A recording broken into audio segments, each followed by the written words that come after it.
The passing of Pope Francis at the age of 88 marked the end of a significant era for the Catholic Church. Vatican sources spoke of his return home to be with his Father, a phrase laden with spiritual meaning for believers. However, questions arise regarding the nature of this home, particularly when juxtaposed with biblical teachings. The Catholic Church's doctrines, while deeply revered by its followers, have faced scrutiny for deviations from the Bible. One prominent example is the presentation of the Ten Commandments.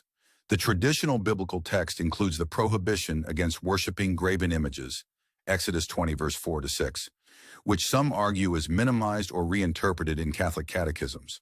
To maintain the number 10, the commandment against coveting is often divided into two separate commands. This discrepancy raises concerns about the Church's authority to alter or reinterpret scriptural text. Furthermore, the concept of papal infallibility, the belief that the Pope cannot err in matters of faith and morals, has been a source of theological debate.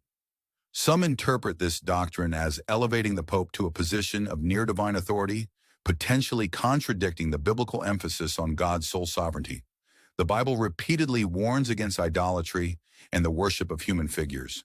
It emphasizes that God is spirit and must be worshipped in spirit and truth. John chapter 4, verse 24.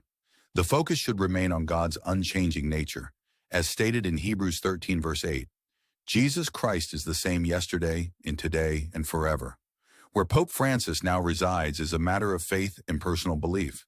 The Bible offers various perspectives on the afterlife, but ultimately, the judgment of an individual's soul rests with God. Whether his home aligns with biblical descriptions of heaven or carries a different interpretation within Catholic theology remains a question of theological interpretation.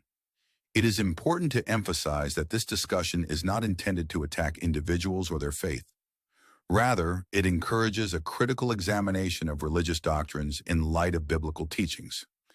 The Bible is presented as the final authority for many, and a careful study of its contents is essential for those seeking to understand their faith.